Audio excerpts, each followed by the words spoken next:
Everyone at Falls Count Anywhere is saddened to hear of the passing of Hulk Hogan. Tonight's episode was recorded before this untimely passing.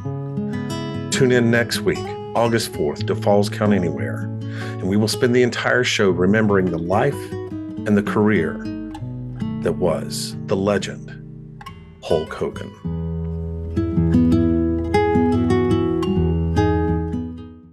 Hello, wrestling fans, and welcome to Falls Count Anywhere. I am your host, the gentleman, Jody Powell, and with me, as always, is the mad scientist, Mike Buchanan, deep in the Buchanan laboratory. Mike, what's up, buddy? How you doing? I'm doing okay, Jody. How are you, sir? I'm hanging in there, my man. Hanging in there by a thread, but we're still hanging. Hey, what the world wants to know is what's going on in the laboratory today, man. Well, I'll let everybody in on a secret. Science is 10% inspiration and 90%, how shall I say this, borrowing ideas from other people. Just saying. Oh. With that in mind, I understand there's these new Wonder eyeglasses. You can take calls from them. You can do all sorts of stuff with these glasses. Yes, the smart glasses, Google glasses, I think. Yeah. All those googly eye glasses. Yeah, there you go. But one thing you can't do that I thought would be interesting and beneficial. What if you could build a lie detector into them? So, like, you're able to tell when someone's lying by wearing smart glasses. So, right, your wife comes home from grocery store and she says, "Honey, did you do X, Y, and Z?" And you say, "Yes," but you're out at the golf course with your friends shooting around. And her glasses turn red or something. She goes, "You want to try that one more time?" Oh, well, see, I was thinking I would wear them, not she would wear them. Well, they have to be for both sexes, bro. Well, I don't like that. I like it with me wearing them, but women still do like 70% of the buying or whatever the crazy number is. Oh, man. Okay, well, this will work both ways. Probably, yeah. You know, I think Google calls them smart glasses. You can call them discerning glasses. There you go. I like it. Yeah, okay. I'm with it. I'm okay for buying some. I'm not allowing anyone else to buy them. Speaking of discernment, the WWE could use some discernment. You know, I'm going to go ahead and warn everyone right now. I'm going to go on a little bit of a rant. Okay. We saw last Monday night the in-ring promo return of Roman Reigns. And pardon me for saying this, but I don't care. I just don't care. And let me tell you why I don't care that Roman Reigns is back in the WWE. Because that promo that happened last Monday night should have happened the Monday after Mania. I shouldn't have to wait until the build-up and the hype for SummerSlam to hear Roman Reigns' response to what happened at WrestleMania. I'm sick and tired of guys like Roman Reigns working up until WrestleMania, taking 4 or 5 months off, working SummerSlam, taking a few months off, working the Royal Rumble, and then up to the next year's WrestleMania. And then after the big show, they go away for 4 to 5 months. And I'm supposed to care when they come back what they thought about what happened back in April? I'm supposed to care about that? I don't care. Roman could have stayed away. And everybody is going crazy. OTC, oh, he's back. This Netflix booking. And I don't mean the fact that WWE is on Netflix. I mean, it's Netflix booking in that we're left with WrestleMania as the episode 10 of season 1. Okay, if you're a Netflix binger, you know what I'm talking about. And then we have to wait 4 or 5 months for episode 1 of season 2. Well, that kind of booking in professional wrestling, I'm not down with that. I'm not good with it. If you're not part of the company enough to be at the Monday after Mania to get your response, to keep the story going, then I don't want you to be there at all. It was the same problem I had when Brock Lesnar was champion, part-time champion. He showed up at 4 or 5 pay-per-views defending the title, and the rest of the time, guys like Seth Rollins were there every Monday night without a title, carrying the show.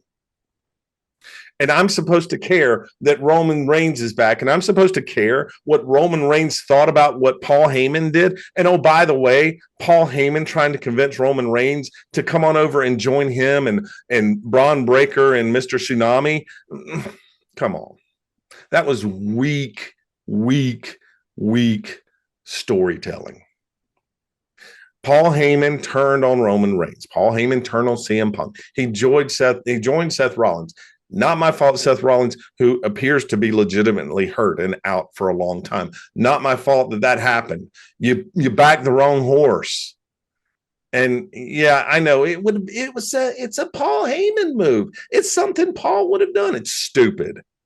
It's stupid to think that someone as smart as Paul Heyman would have thought Roman Reigns would have fallen for it, or would have said, "Oh yeah, okay, I see what you've got going over here. Let me come back after you low blowed me to allow me to lose at WrestleMania." Come on. But at the end of the day, why do I care? Why do I care, Mike? What Roman Here's thinks? a hot tip for you, Jody. It just came to me. Bring it. The bloodline is this generation's NWO. There's too many of them. You know what, Mike? That is hot take of the day right there. That is an incredible comparison. It started the bloodline story started off and had so much momentum, so much that could have been done, and now it's just, I mean, what are we doing? We've got Solo and Fatu in a cage for the U.S. title over there. We've got Jey Uso. We've talked about Jey Uso. I'm not going to go back there again. I'm already ranting as it is. Where's Jimmy in all this? We've got Tongans and back. Yeah, and tall Sami Tongans and short Tongans. It's like, how many more cousins are coming out of the woodwork here? Hey, I'll let you in on a scoop, an exclusive for our fans at Falls Town Anywhere. All right, Boudreaux's been doing some work, huh? No, this is just me directly. Oh, wow. I received a letter from Roman Reigns asking me if I would like to be considered an honorary cousin in the bloodline. I said, "Are you crazy? You're not an honorary Oos. You're an honorary Book." Yeah. Honorary Buchanan. No, I'm not an honorary Oos at all. I just, it's just so aggravating. And you know what? I feel the same way about Becky Lynch. Oh, come on now. I'm not a female wrestling fan, but I like Lynch. But here's why. You go away for a while and you come back and you're this was a couple of years ago. You come back and you turn heel and you do all these crazy hairstyles. You try to emulate your husband, the way he dresses. It just doesn't click. Then you go away for a little while and you come back and you're a face and it clicks and it clicks and it clicks. You're the man again, blah, blah, blah, blah, blah. Then you go away for a while and you come back at WrestleMania and you turn heel. What has Becky Lynch accomplished since being back and being a heel in the WWE, other than monopolizing that women's intercontinental title between her and Lia Valkyria and Bayley, who's getting the really raw end of that deal? I'm tired of the, I'll come back for WrestleMania season and then I'll go away, or I'll be back for SummerSlam and then I'll go away, but I'll come back and be a surprise entrant into the Rumble. I would rather see the Grayson Wallers who are there every week and trying to find a spot. I'd rather see them actually put some energy and emphasis into the New Day instead of botching their heel turn the way the WWE has done. I'd rather see them put more energy and time into the Creed brothers, into the tag team divisions, which they have absolutely destroyed and killed. I would rather see them put more time into finally doing away with the Judgment Day in a way that is compelling and interesting and bringing me back week after week, not 4 months from now. Speaking of timing, I'm tired of the Netflix booking. Speaking of timing, why don't we step away and spend some time letting our sponsors pay our bills for us there, gentlemen? What do you say? I will step down off the soapbox and allow us to go to break. And when we come back from break, I'm going to climb back up on the soapbox because we're going to talk some WFC. A lot going on in the world of Wrestling for Christ. Fans, we'll be back right after these messages. Hello, wrestling fans. The gentleman Jody Powell here, and I want you to go to Instagram, and I want you to follow me, gentleman Jody Powell. We're going to get backstage exclusive video of WFC, of Falls Count Anywhere. We're going to talk about the WWE. We're going to hear from WFC superstars. We're going to talk about Finding Tomorrow. We're going to go live. I don't even know what that means, but we're going to do it all on Instagram. Come down, follow me, gentleman Jody Powell. You'll be glad you did. Hello, wrestling fans. The gentleman Jody Powell here. And I want to put you onto two, not one, but two YouTube channels that you need to check out. First, Wrestling for Christ WFC, right here. Check it out.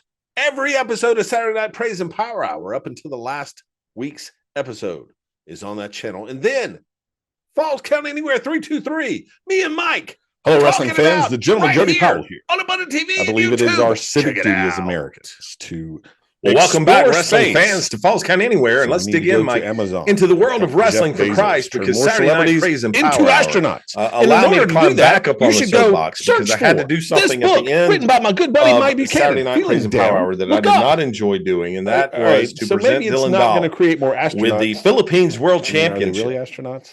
But what it will do is it'll help Christians walk through. I'm not going to say what fair and square, but he did win the Battle Royal. Get your copy on Amazon. But there was a little surprise for Dylan Dollar. Something told me, maybe it was those discerning glasses. Something told me that the Duchess and Dylan Dollar would work together to make sure that he won that Battle Royal. Now, he won it in the ring. I give him that. But I had a little something for Dylan Dollar. Someone who owed him a receipt, and that was the American GI. Fans, you'll remember a few months back, it was Dylan Dollar and Travis Roberts, the foundation, who took GI out, put his arm in a chair and stomped on it, caused him to have reconstructive surgery on his shoulder. Well, GI said he'd be back just when they least expected it, and it happened Saturday night when Dylan Dollar least expected it. American GI came back, and over in the Philippines, they did battle for that Philippines World Heavyweight title. And you want to know how that turned out? Well, tune in this Saturday on Saturday Night Praise and Power Hour, and you'll find out.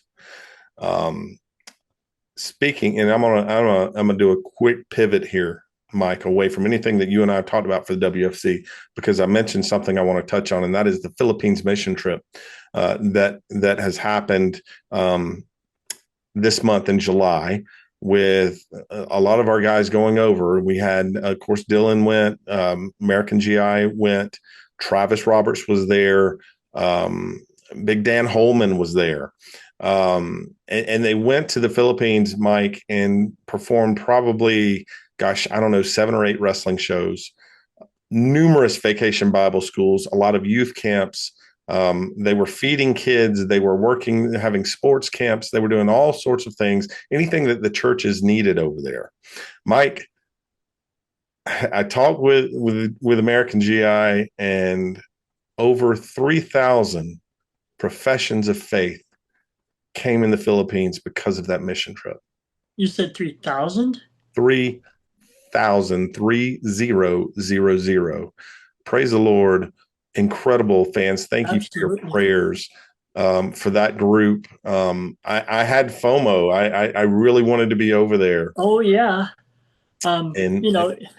You're talking about my hot take, but I'll tell you what, we've been doing this coming up on a year now, Jody, but I think that's the best news we've presented on this show. Absolutely.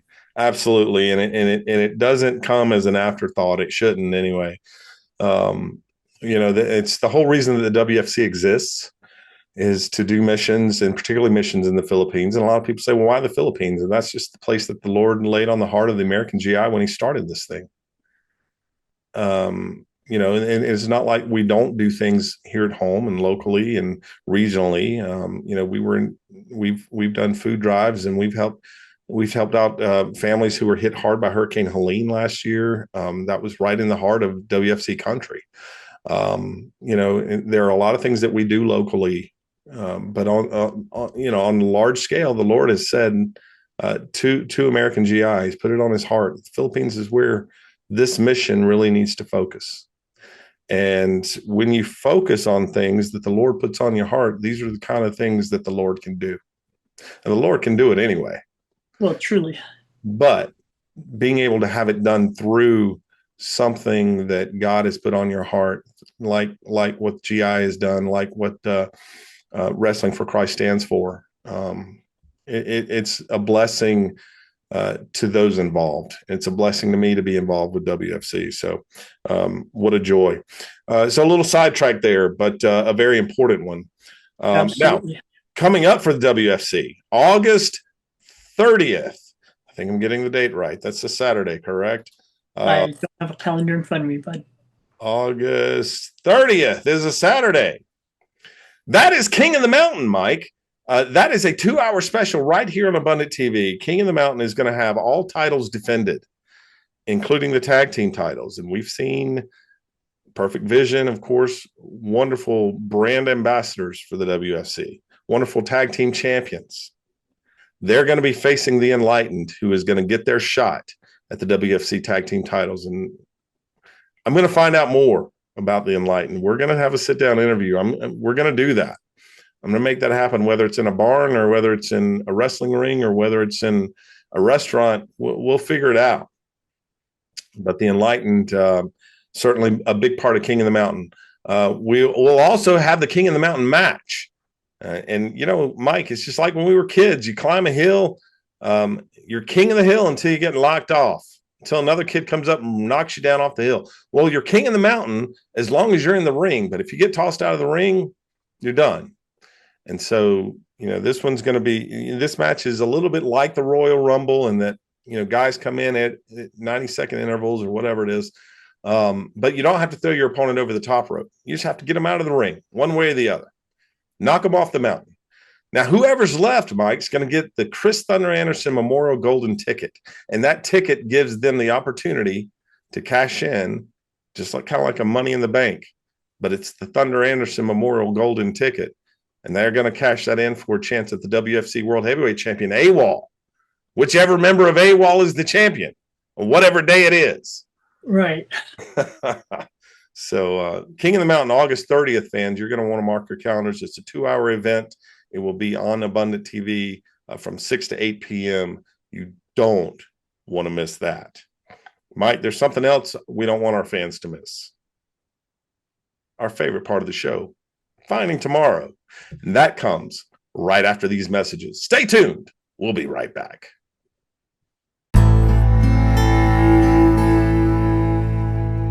When Wrestling for Christ visits the Philippines, we bring more than just wrestling. We bring the love of Jesus Christ. Our mission extends beyond the ring. We hold vacation Bible schools, run basketball and youth camps, and visit villages to share the gospel, offering hope and encouragement to those in need. Since 2017, Wrestling for Christ has seen thousands of professions of faith and lives changed simply by sharing the love of Jesus. In 2025, we're planning to return for television tapings on Abundant TV to reach even more lives. We need your support to continue this vital work. Help us bring hope to the Philippines. Scan the QR code to donate today and go to our website to learn more about this ministry. Thank you and God bless.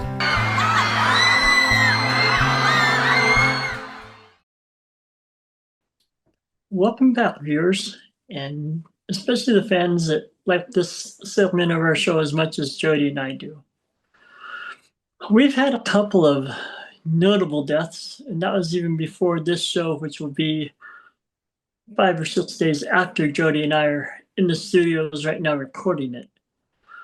Ozzy Osbourne died. Malcolm Jamal Warner died. And you know, Jody, this happens almost every time this happens, whenever a celebrity dies or a leader dies, even Christian leaders like Billy Graham. But we focus on the star. We focus on the celebrity.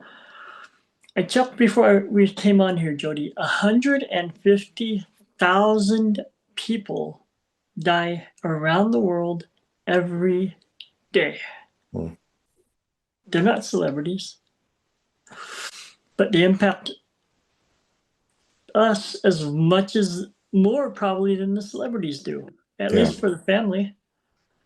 I'll tell a quick personal story and then we'll see where it leads us. In 1977 as an 11-year-old boy. And some of you viewers have heard this before, but my dad died almost on Father's Day. My aunt came down to the funeral. She didn't cry. To be honest with you, Jody, I don't remember me crying, but heck, I don't remember much about that time anyway. 2 months later, Elvis Presley died. She cried at that. We were up visiting her, or she was down visiting us. And the reason that I remember that, Jody, is because my mom looked at her and in that pleasant voice said, "You didn't cry when my husband died, but you're crying when Elvis died." Just, that was the first example I ever heard of somebody not catching what they should be doing. Yeah. It's really interesting, of course, having been through something very similar recently, having lost my dad just 3 months ago. You are, or at least I was, very observant and very aware of how people handled their grief. And I'm not going to be one to sit here and tell someone how they should grieve. Everyone grieves differently. Everyone finds comfort in different things. That's kind of your red wagon, so to speak. But, I think a lot of this comes down, Mike, to where are we putting our complete and total worship? And, and it doesn't even have to be a celebrity.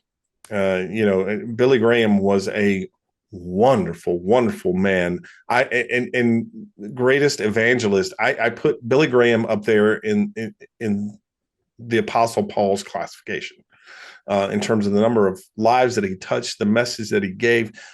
So many people came to know the Lord through the crusades of Billy Graham. Just a wonderful, wonderful man. The problem comes when people start putting their worship on Billy Graham, or they put their worship on their pastor, or they put their worship on a celebrity, an Elvis, an Ozzy Osbourne. And we focus our attention so much on another person that it takes worship away from the one person we should be worshiping, and that is Jesus Christ. I've had my fair share of run-ins with pastors who enjoy being elevated higher than they should be. And, we all put our pants on one leg at a time. They're a sinner just like I am. There's only one man that deserves my worship, and that is Jesus. And I can admire, and in fact, Mike, we were talking about a Bible verse that Paul said in 1 Corinthians before we came back on, and it gives you a little insight into this. And it's 1 Corinthians 11:1. Paul says, "Follow my example as I follow the example of Christ." And I think this is a strong message for both new and experienced Christians who have had a walk, to find a mentor, to find a Christian mentor, someone that you can discuss your questions with, someone that you can discuss things that you're facing with, someone that will pray with you. not someone that you worship. Notice that Paul said, follow my example. And I think what Paul is saying here, Mike, is watch how I live my life and judge me based on the scriptures and see that I'm walking in the way that Christ wants me to walk. Absolutely. And so if we follow an example, when we follow someone's example, it doesn't mean that we're putting them on the pedestal. It doesn't mean that we're worshiping. When we look at someone like a Billy Graham, and boy, I just want to have the humility and the humbleness of Billy Graham. That doesn't mean that I'm worshiping Billy Graham. That means I want to have the same attributes as the man. And that's how I think we should look at celebrities. I think that's how we should look at our pastors. It's how we should look at our leaders, our bosses. We find the attributes that we want to emulate that match what the scripture says.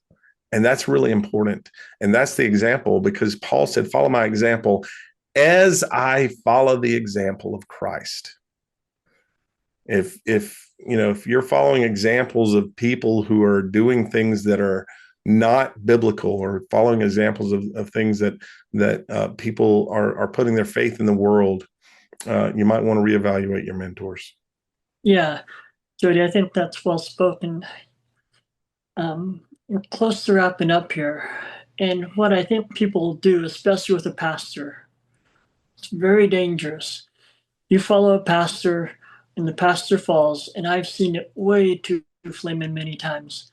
That pastor falls and that church splits. And when the church splits, that crevice that it creates, way too many people fall in that crevice. Yep. And they never want to, as the saying goes, darken the doorstep of a church. Right. And the pastors, for the most part, don't care. They just go on to another church. Yeah. And one thing I will say for pastors out there who are doing the work of the Lord, it's hard. It's a lonely island. You are burdened with the souls and the responsibility of your entire congregation, and many times no one's shepherding you.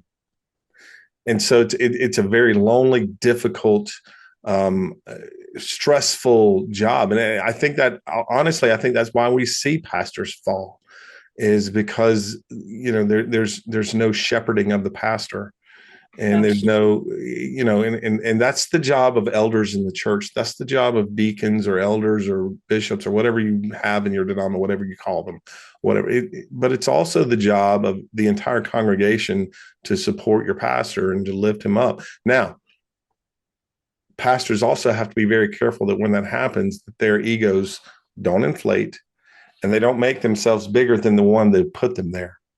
And I've seen that happen a lot. And that's where the fall really occurs, because God does, Christ was very zealous in overturning the the tax changers' tables in the temple. Well, he's the same way when pastors put themselves ahead of him in churches as well. And it's not tolerated. And so we have to be very careful in how we elevate and how we lift up and how we exalt those leaders in the church. Yes, sir. And your hope for tomorrow, folks, is simply follow Christ, find a mentor that follows Christ, and follow that mentor. You're not in this alone. Right. And give each other grace, grace works. Because we're all going to fall at some point. Your mentor is going to fall. You're going to fall. Your pastor is going to fall. There's a reason we call this show Falls Count Anywhere. They all count.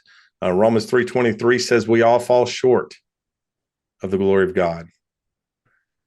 But there's a redemptive quality in the following verse. And we see it in Psalms 40. God picks us up. God lifts us out of the miry pit. He sets our feet upon a rock, establishes our steps. And, those falls turn into comeback stories. And it's incredible. And they're stories that are glorifying the Lord Jesus Christ. Speaking of glorifying the Lord Jesus Christ, I hear we have somebody after us that's going to do that in a different manner. We do. It's The Clash with Jeff Dixon and the Masked Saint Chris Whaley, coming up right now on Abundant TV.